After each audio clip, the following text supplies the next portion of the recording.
Allez, Boker Tov, messieurs. Parashat Hashavua, Shabbat Shalom Borach, Parashat Vaera. Vous savez que les parachiotes de Shemot, ce sont des parachiotes très yesodiotes, très spéciales, où mettent beaucoup de secrets. Beaucoup de secrets sont cachés dans ces parachiotes-là.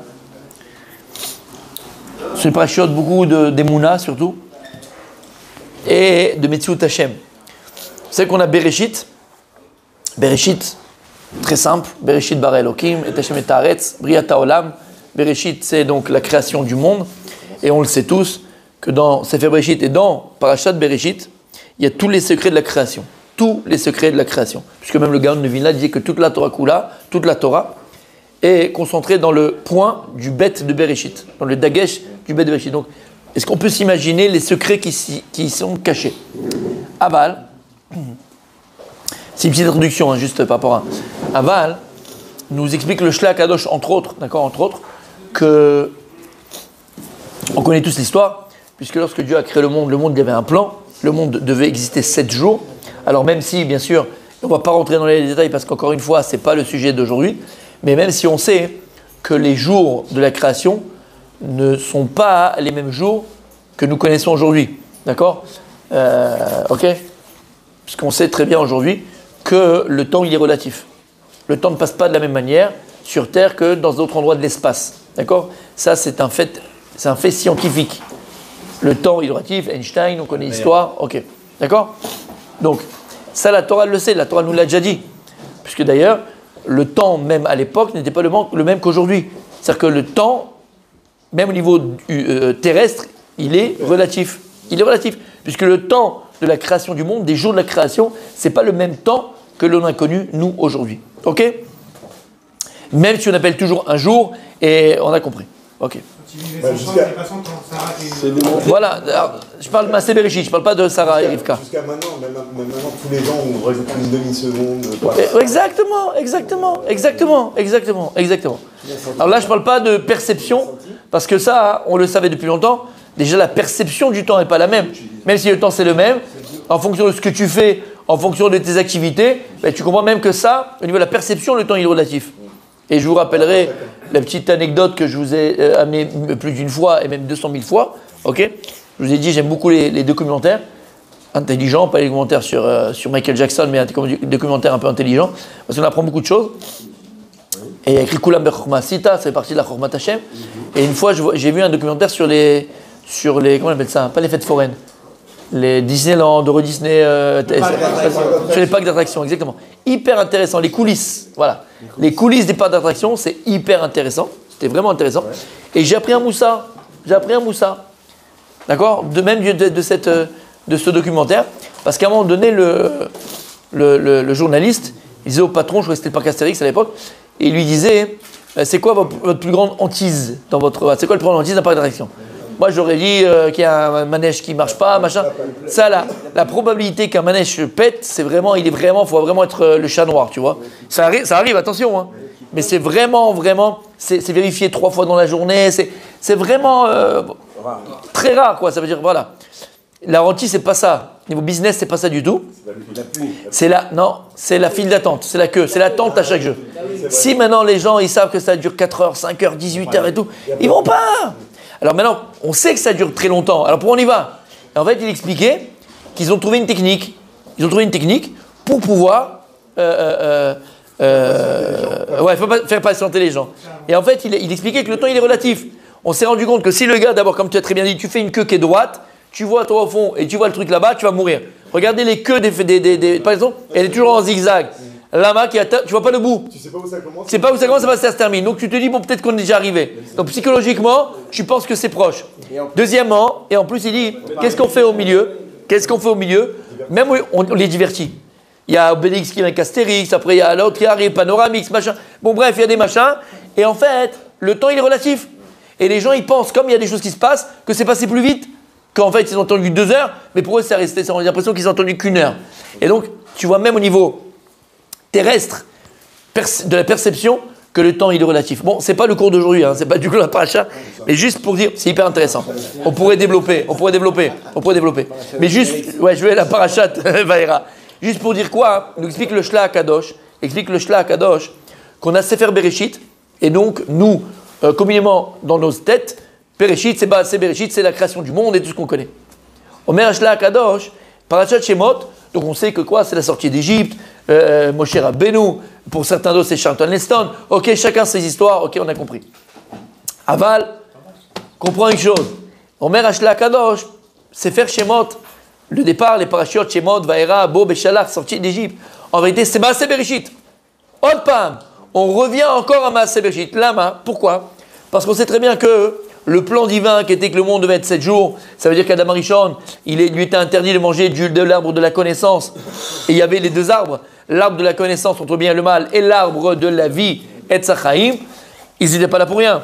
C'est que le plan divin, c'était que Adam Arishon écoute la parole de Dieu, donc soit Mekayem la mitzvah d'Hachem, accomplisse la mitzvah de Dieu, l'ordre de Dieu de ne pas manger, Yom Shishi, mais il devait se préparer pour Shabbat, et le jour du Shabbat, qui était donc le jour de la Géoula, sa délivrance, c'est la délivrance de toutes les âmes qui le contenaient, donc c'est nous, il devait manger le Etz HaChaim avec le Etz Adat Tovara.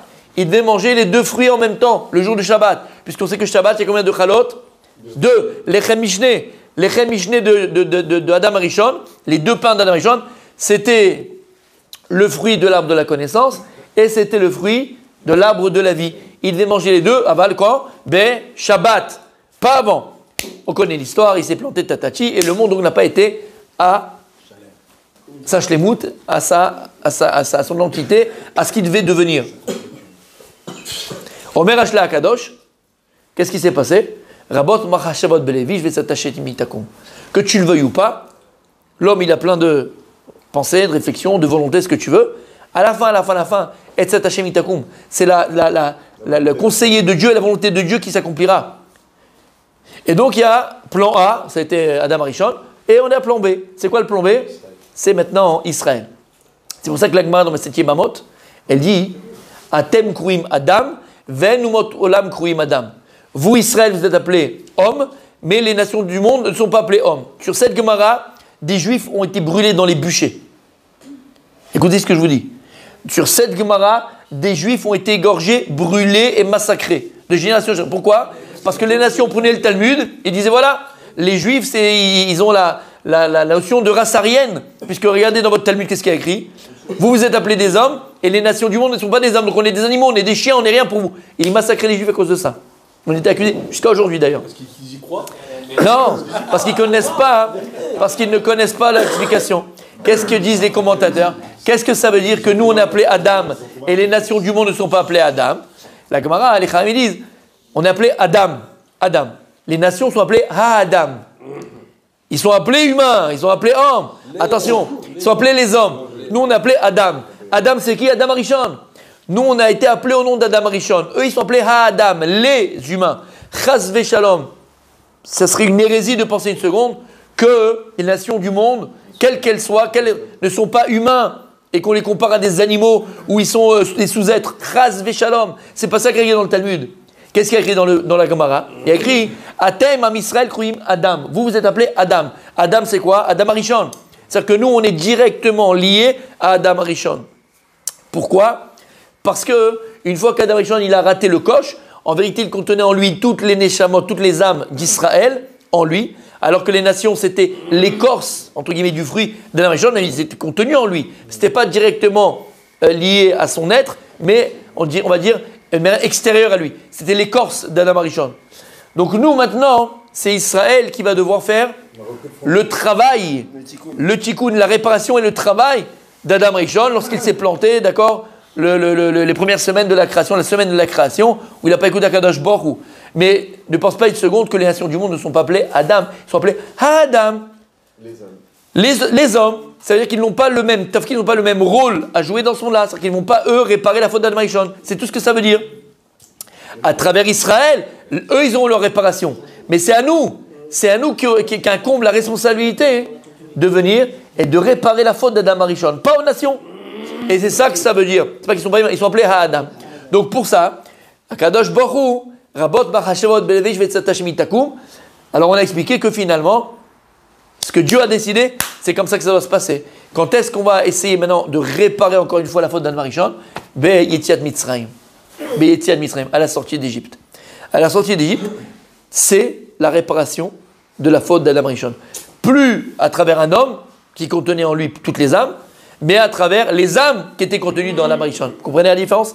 C'est plus un homme qui contenait les âmes, mais c'est les âmes qui représentent cet homme-là.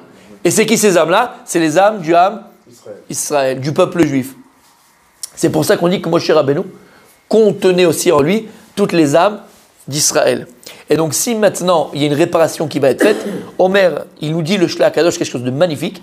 Tu verras dans les détails tout ce que Moshe Rabbeinu va vivre dans sa vie, tout ce que Moshe Rabbeinu va vivre. En vérité, c'est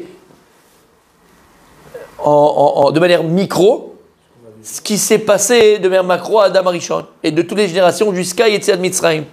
Il dit par exemple, j'en ai un exemple, d'accord? Après, il faut dans les détails dans son livre, mais il dit par exemple, on a eu le déluge. Donc on va voir le déluge, entre guillemets, chez Moshe Rabbeinu, que toute l'histoire du monde, depuis Maaseh Bereshit jusqu'à Moshe Rabbeinu, elle va être concentrée dans la vie de Moshe Rabbeinu, puisque Moshe Rabbeinu contient les âmes d'Israël qui vont devoir réparer la faute d'Adam Arishon. Donc le monde, il doit revivre ce qu'il a vécu pour pouvoir arriver à la réparation. Alors il dit, par exemple, le déluge, où tu le vois, il va être jeté dans le Nil. Dans le Nil, c'est quoi? C'est le déluge. Donc quoi, il va être mis dans un berceau. Et le berceau, il était fait de quoi? Chomer. D'accord? Il a fait de goudron et de chomer. Il dit, c'est quoi? Ça, c'est la Tevat Noach. Il a fait. C'est quoi le chomer qui est à l'intérieur? Il dit, c'est lorsqu'ils ont voulu construire la tour de Bechomer ou Bilvenim. Ils ont construit avec le Chomer et le Vinim. C'est la tour de Babel qu'ils ont construit avec des briques. D'accord? Donc c'était avec du goudron. Donc c'était exactement la tour de Babel. Et tout ce que Moshe Rabbeinu va vivre, c'est en micro Akadosh Baruch Hu va faire vivre l'histoire de l'humanité à travers Moshe Rabbeinu. Et maintenant qu'on arrive en Égypte, le Ham Israël va devoir réparer la faute d'Adam Arishon. Réparer la faute d'Adam Arishon. Écoute bien comment. Écoute bien comment. Comment est-ce que... Oh là là, ma biche, mon ami, mon amour. Attends 2 minutes, tu vas trop vite. On avait toujours dit, mon garde a dit lui. Les préliminaires, très important. Tout doucement. On y va doucement et après, tac. D'accord? C'est une flèche. On va l'appeler, bon pas pour vous, mais pour les anciens, d'accord? Guy l'éclair. Guy l'éclair. Bon, après, c'est Guy l'éclair. Ah ouais. Ah ouais, Flash Gordon. Alors écoutez bien. Alors finalement, comment ça a marché cette chose-là? Écoutez bien. Il y a une très belle chanson que va nous chanter le Garda, s'il vous plaît. Oui, une très belle chanson d'Abraham Fried, qui reprend d'ailleurs un texte, d'accord? C'est un texte. Hein? Aïe, il a même le roi HaKodesh. D'accord? C'est roi HaKodesh. Et on dit là-bas, c'est une phrase du prophète Hachem, on dit Ine be'atra kechomer be'ad hayotzer. Ine be'atra, je suis dans tes mains. Kechomer be'ad hayotzer. Comme chomer, c'est quoi le chomer? La matière. Oui, mais la matière, c'est la matière première. Be'ad hayotzer, dans les mains du créateur, du fabricant, de celui qui crée, du créateur, mais fabricant, d'accord? C'est comme si tu vas faire une sculpture. Ok, tu fais une belle sculpture. Pour faire une sculpture, il faut soit de la terre, soit il faut de l'argile, soit il faut, ça dépend, tu fais en or, tu fais en bronze, tu fais en bois, mais il faut la matière première. Et ensuite, le sculpteur, il va te sculpter quelque chose de magnifique, il va te faire quelque chose en fonction de ses pensées, de ses sentiments, d'accord? Il va mettre de sa personne dans sa sculpture, ok? On dit à Kadash, il be'atra. Kadash est entre tes mains. Kechomer be'ad hayotzer. Ça a été accompli en Égypte. Pourquoi? Am Israël, l'homme est fachen. Am Israël, lorsqu'il est en Égypte, il arrive au 49e degré de Touma, d'impureté. Et là, mon ami, quand tu arrives au 49e degré de Touma, en Tkouma, il n'y a plus rien à faire, il n'y a plus rien à espérer. C'est foutu, c'est fini. Alors qu'est-ce qu'il fait? Pourquoi Akadosh Baruch Hu nous a fait revenir à cet état-là? Finalement, il y a un plan divin dans tout ça. Pourquoi il a permis cette chose-là? Kechomer be'ad hayotzer.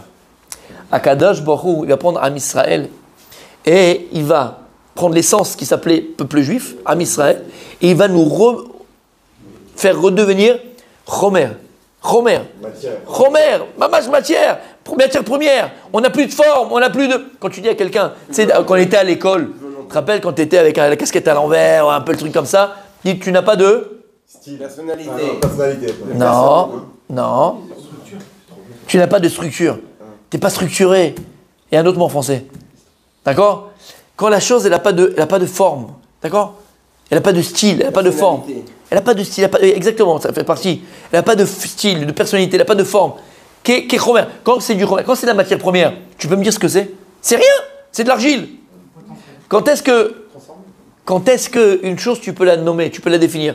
Quand elle prend une forme. D'accord? Quand elle commence à prendre une forme, elle commence à être modelée, elle commence à prendre une forme. Akadosh Borou, lorsqu'Am Israël a fauté, parce qu'en Égypte, on est arrivé, on est revenu, Akadosh Borou nous a remis à l'état de chomer. C'est quoi chomer? De matière première. C'est comme si maintenant le monde va devoir revenir à son état premier. Maintenant Dieu va recréer le monde. Il dit le Shla Kadosh, Shemot, Am Israël Bemitzraim, c'est Masé Bereshit. On est à Masé. Ouais, exactement. C'est un peu tout, babou. C'est-à-dire qu'on va Kadosh Kaviachol, il va devoir remettre le monde à son état premier. Je vais restructurer le monde. Je vais redéfinir le monde. Je vais réécrire l'histoire. Je vais recréer le monde. Reset. Exactement. Alors qu'est-ce qu'il faut faire un reset? Il faut arriver à quoi? Eh bien, à l'état brut pour pouvoir recréer. C'est comme si maintenant le sculpteur, il a fait quelque chose de magnifique, mais il se rend compte que l'oreille qu'il a fait là-bas de l'aigle ou je sais pas quoi, et elle est mal faite. Qu'est-ce qu'il va faire? Il reprend tout, il fait fondre, il recommence. Eh bien, c'est pareil. Vu que Adam Rishon, il a fauté, et que le premier homme a fauté, et qu'il a abîmé le monde, Dieu, il a vu le monde, il a dit le monde, il n'a pas sa structure initiale, celle que j'attendais de ce monde-là. Qu'est-ce qu'il fait à Kadosh Borou? Puisqu'il a promis à Noir de ne jamais redétruire le monde, je ne vais pas le détruire, mais je vais recommencer avec la même structure, avec le même chomer, la même molécule, mais je vais en faire une nouvelle structure, je vais en faire une nouvelle création, je vais faire une nouvelle forme. Cette forme, à partir de qui? À partir d'Israël. Kechomer beyad hayotzer. Akadosh Borou, il va restructurer le monde, recréer le monde, recréer le Ham Israël. C'est pour ça qu'on appelle l'Égypte Koura Barzel. Quand tu veux faire fondre quelque chose, où tu le mets? Tu le mets dans un four. Vous avez déjà vu, comment on appelle ça en français? Fonderie. La fonderie, exactement. Tu sais, dans le four là-bas à 4000 degrés, et le truc. D'accord? C'est magnifique. D'ailleurs, j'adore voir ces vidéos, j'adore, c'est trop beau. Il te sort le truc à l'état, voilà, c'est brut, et il t'en fait un vase, il t'en fait un truc. C'est magnifique, c'est merveilleux, c'est beau. Qu'est-ce qu'il a fait? Ouais, du verre, la verrie. Qu'est-ce qu'il fait à Kadosh Borou? Il nous a mis Koura Barzel de l'Égypte comme dans un four, d'accord? Pour nous faire redevenir de la matière, et après, nous faire sortir de là et nous restructurer. C'était quoi le but de la création? Fini ou pas encore? Attends. C'était quoi le but de la création? C'était quoi le but de la création? C'était quoi le but de la création? 7 jours? C'est quoi le but de la création? Et c'est quoi le but de la création? C'est quoi le but de la création? Tous les nations, ils te disent voilà, c'est toi le représentant de lui, et tu le représentes, et c'est lui qui a raison. C'est quoi le but de la création? C'est la splendeur d'Akadosh Baruch Hu sur terre. Et donc? La reconnaissance. Et donc? On est ses représentants sur la terre. Le but de la création, mon tzaddik, le but de la création, c'est le dévoilement de Dieu sur terre. Et c'est quoi le dévoilement de Dieu sur terre? Yud Ke Vav Ke. Le nom de Dieu, Shem Havaya. Shem Havaya, c'est Yud Ke Vav Ke. Shem Have Kol Dava, qui fait exister chaque chose. Aya Ove Veye. Shem Havaya. Le Shem Havaya, c'est lui qui contient tous les noms de Dieu. C'est lui le premier de tout. C'est lui qui contient tout. C'est le tétragramme, c'est le nom infini de Dieu. Akadosh, pour le but de la création, c'est de se dévoiler à l'humanité. Dévoiler son nom à l'humanité. C'est quoi dévoiler son nom? Dévoiler Yud Ke Vav Ke. Parce que Yud Ke Vav Ke, c'est le nom infini de Dieu. Pas Elohim, pas Donout. Ça, c'est les formes qui prend ce nom-là sur terre. Aval, le nom, le tétragramme, ce que Dieu il est Kaviachol, c'est Yud Ke Vav Ke. C'est ce nom-là que Dieu veut dévoiler à l'humanité. Et c'était ce nom-là que Adam Rishon devait dévoiler à l'humanité, mais il s'est planté. C'est pour ça que dans Parashat Va'era, Kadosh Baruch Hu dit à Moshe Rabbeinu, écoutez bien, Vaïdaber Elohim El Moshe. Elohim, Adonai, Hu Elohim. Elohim, il est caché dans Yud Kei Vav Kei. Ça veut dire que, pardon, Yud Kei Vav Kei il est caché dans Elohim. Ça veut dire que Elohim, le nom Elohim de Dieu, c'est le nom avec lequel Dieu il se dévoile à l'humanité. C'est que le nom, l'humanité, dans la faute. L'humanité quand encore le monde n'est pas réparé. D'ailleurs, rappelez-vous, lorsque Yosef Hatzadik est appelé devant Paro, il dit à Paro, Biladai, Elohim yané et Chalom Paro. Il lui dit Elohim, c'est Elohim qui va répondre à ton rêve. C'est pas moi. Moi je connais rien, moi. Dis mais si on m'a dit que tu savais faire les rêves. Moi je sais pas, Elohim. Donc Paro, il connaissait Dieu. Mais sur quelle forme? Elohim. Il ne connaissait pas une autre forme de Dieu, forme dans le sens spirituel, pas matériel bien sûr. Il ne connaissait pas une autre concept de Dieu que celui qu'Elohim. Et qu'Elohim il savait, puisqu'il connaissait Yosef. Et Yosef lui a parlé de Elohim. Et d'ailleurs, regardez dans toutes les parachutes avant, à chaque fois qu'il y a écrit que Potiphar, il voyait que Dieu était avec Yosef, Elohim il était avec Yosef. On voit que le nom Elohim. Donc ils avaient cette notion. Yosef il leur a dévoilé le nom de Elohim. Elohim ils savent ce que c'est. Baal Yecholet Kulo, qui est un créateur du monde. Et il a la force. Et il a. Mais jusqu'à présent, il pensait qu'ok, il y a Elohim, c'est un nouveau dieu que je ne connaissais pas dans mon dictionnaire, mais il y a le dieu de Zeus, il y a le dieu machin, il y a le dieu de ça. Il y a plein de dieux. Et ce dieu dont tu me parles, toi Yosef, qui s'appelle Elohim, Yeshlo, Yecholet, il a une force très spéciale par rapport aux autres dieux. Mais il y a d'autres dieux. Il n'y a pas que lui. Il y a Elohim. Tu entends ce que je dis? Ok. Vaïdaber Elohim el Moshe. Hachem, donc c'est toujours Elohim. Vayomer elav Ani Hachem. Sache que tout ce que vous avez pensé jusqu'à présent, que Yesh Elohim, Yecholet. Non. Ani Hachem. Dans ce nom Elohim était caché Hachem Yud Kei Vav Kei. Et c'est quoi ce Hachem Yud Kei Vav Kei? Aya Ove Veye. Mehave Kol Davar. Akadosh Baruch Hu, il est Mehave Kol Davar. Akadosh Baruch Hu fait exister chaque chose. Ça veut dire que non seulement il a créé le monde Dieu, mais en plus il est Mashgiach à la Olam. Akadosh Baruch Hu, il est Mashgiach, c'est-à-dire qu'il a l'emprise, la mainmise et la providence dans ce monde-là. Rien ne peut exister dans ce monde si ce n'est pas moi, il dit Akadosh Baruch Hu qui le fait exister. Ani Hachem, c'est moi Hachem, Yud Kei Vav Kei. Vaera el Avot, el Avraham, el Yitzhak, el Yaakov. Je me suis dévoilé au patriarche, Avraham, Yitzhak et Yaakov. Bekel Shakai, avec mon nom qui est Shindalet Yud. Shamar Leolamo Dai. Shakai, 314. Pi. Donc pi c'est quoi? C'est l'infini en mathématiques. C'est le nom avec lequel Dieu il a. Vadaï, Shakai, Shindalet Yud. Mais c'est connu, hein. D'accord? C'est le nom infini de Dieu. C'est le nom de la création. Ça, ils connaissaient les patriarches. Ushmi Hashem, lo nodati lahem. Mais mon nom Yud Kei Vav Kei, je l'aurais pas fait connaître. Lama, kilo gia tikun. Ce n'est pas encore arrivé le moment de la réparation. C'est pas avec eux que je vais réparer. Donc eux, ils n'avaient pas besoin de savoir mon nom Yud Kei Vav Kei. Que Shakai, Shindalet Yud. Mon nom Yud Kei Vav Kei de la création, le nom, mon nom de la création, mon nom suprême, celui-là, ils ne le connaissaient pas. T'entends? Lorsque Moshe Rabbeinu, il va sous l'ordre d'Hachem, dire à Paro, Dieu, Yud Kei Vav Kei, il a dit, tu dois laisser sortir mon peuple, et tu dois laisser sortir mon peuple, et on va te... Mi Hachem et Shema Bekolo. Qui dit, qui c'est Mi Hachem, Mi Yud Kei Vav Kei. Qu'est-ce qu'il dit là-bas? Il dit, Yahvé. Il dit, Shkoun maintenant, tu me sors quelque chose d'autre. T'es juif, t'es hébreu, t'es un Ben Israël. Il y a Elohim. C'est quoi ça, Hachem maintenant? C'est quoi cette conception? C'est quoi cette nouvelle conception de Dieu? Anilo Makiroto. C'est pas qu'il ne connaissait pas Dieu, il ne connaissait pas le concept qui s'appelle Yud Kei Vav Kei. Il ment pas, c'est la vérité. Il n'a jamais entendu Yud Kei Vav Kei. Il dit moi, tu peux pas me bananer, personne. Tu peux pas me bananer, hein. Il n'est pas dévoilé à l'époque de... Exactement. Tu peux pas me bananer, hein. Mais il a dit Moshe à Kadosh Baruch Hu, mais ils vont me demander. Il a fait qui a chéréqué, qui contient tout le nom d'eux. Exactement. Et Paro, quand il dit Mi Hachem, qui c'est Hachem Yud Kei Vav Kei pour que je l'écoute? Il ment pas. Il n'a jamais entendu parler de ce concept-là de Dieu. Pour lui, c'est Elohim. C'est pas un autre Dieu. Tu vas voir comme qui c'est. Alors écoute bien. Il va te donner si on a compris ce qu'on a dit au début du shiur, que Yetziat Mitzrayim, c'est quoi? C'est la récréation du monde. Et le but de la création, c'est quoi? C'est de dévoiler son nom Yud Kei Vav Kei. C'est pour ça qu'on dit le but de la Yetziat Mitzrayim, c'est je vais recréer le monde. À partir du peuple juif, maintenant, je vais être Metaken. Vous allez réparer. Maaseh Bereshit, la création du monde. Et la création du monde, c'était quoi? Le but de dévoiler Yud Kei Vav Kei. Igia Azman. Maintenant, il est arrivé le temps de la réparation et de dévoiler à travers vous mon nom dans le monde, Yud Kei Vav Kei, et amener Mashiach pour entrer en Israël, construire le Beth Mikdash. Et c'est terminé. C'était ça le but. C'était ça le but. de Yetziat Mitzrayim. Dévoiler Yud Kei Vav Kei Ba'olam. Et tous les miracles que Dieu il va faire. Comme il y a écrit là-bas, que dans le bâton que Moshe Rabbeinu il avait, qu'est-ce qu'il y avait écrit? Yud Kei Vav Kei.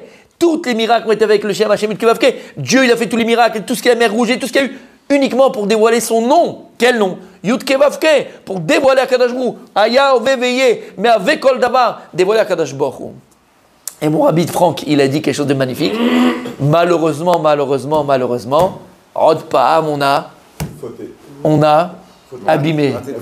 Od Pa'am, on a raté le coche. Quand avec la faute du Hegel. Et regardez, c'est exactement l'essence, c'est la même faute. Qu'est-ce qui a amené Adam Rishon à fauter? C'est la précipitation. Il n'a pas su attendre. Il fallait attendre du Shabbat, quelques heures, attends. Non, il n'a pas su attendre. Il s'est précipité.